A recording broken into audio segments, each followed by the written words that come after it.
commençons avec notre septième élément, parmi les éléments qui nous permettent de grandir spirituellement, que nous sommes appelés à vivre.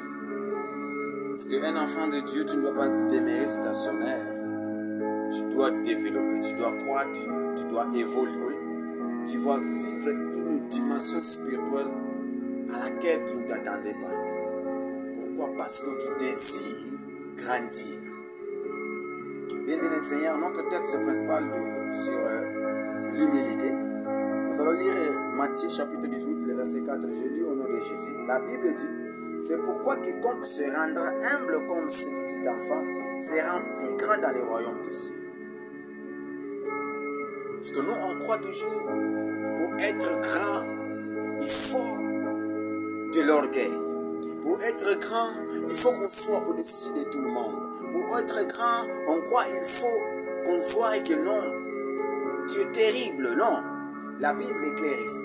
C'est pourquoi quiconque se rendra humble comme ce petit enfant sera plus grand dans le royaume des cieux. Ce qui est capital pour nous, ce n'est pas de vivre la grandeur sur cette terre, mais d'aller vivre la grandeur, la dimension de la grandeur dans le royaume des cieux. Nous demeurons petits, tu demeures éphémère, tu demeures, on te donne des noms, on te donne quoi que ce soit, on ne te considère pas dans la société. Mais ce qui est important, demeure dans l'humilité, demeure dans l'humilité. Eux qui seront plus grands que dans le royaume des cieux. Car Lazare, avec l'homme riche était grand sur la terre, mais au paradis, c'est Lazare qui était plus grand. Lazare est plus grand que l'homme riche. Demeure Lazare sur la terre, mais que tu sois le plus grand.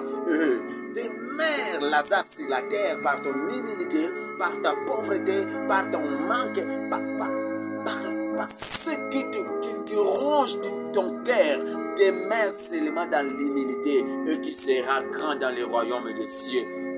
Bien, la Bible est très claire ici. Quiconque se rendant comme ce petit enfant est plus grand dans le royaume des cieux.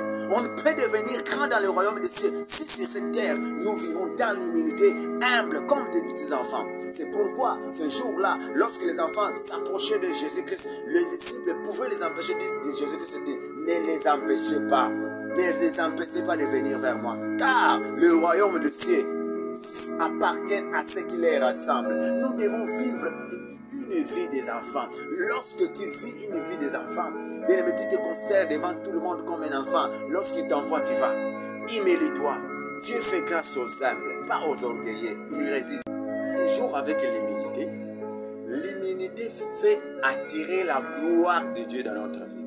Lorsque nous vivons dans l'humilité, en soi, nous sommes en train d'appeler la gloire de Dieu dans notre vie. Parce que la Bible dit: celui qui s'élève sera rabaissé, mais celui qui se rabaisse sera élevé. Bien-aimé Seigneur, lorsque tu vis dans l'humilité, ne crois pas que tu es en train de perdre, mais au contraire, tu es en train de façonner ton élévation. Nous allons lire la parole de Dieu dans Jacques chapitre 1, verset 9. La Bible dit que le frère de condition humble se glorifie de son élévation. Waouh! Que les frères de condition humble se glorifient de son élévation. En d'autres termes, lorsque nous sommes en train de vivre dans l'humilité, en soi, on est en train de construire les immeubles. Lorsqu'on vit dans l'humilité, en soi, on est en train de nous glorifier des fonds de notre intérieur, l'élévation que l'Éternel nous accorde. Parce que la Bible dit, lorsqu'on parle de la gloire, Jésus-Christ, par son humilité, c'est pourquoi la Bible dit dans Philippiens, lorsque vous lisez dans Philippiens, la Bible dit, c'est pourquoi Dieu l'a souverainement élevé.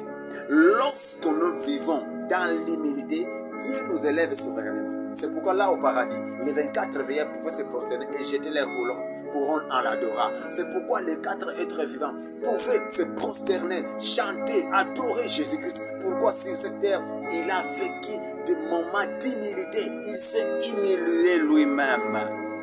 Jésus-Christ est notre modèle parfait. Nous devons demeurer humbles. Lorsque nous vivons dans l'humilité, nous ne nous perdons pas. Au contraire, la Bible dit dans Jacques, chapitre 1, verset 9, que les frères des conditions humbles, lorsque tu vis dans l'humilité, en soi, c'est Dieu qui est en train de te glorifier de ton élévation. L'élévation se cache derrière l'humilité. L'humilité n'est que les symptômes de ton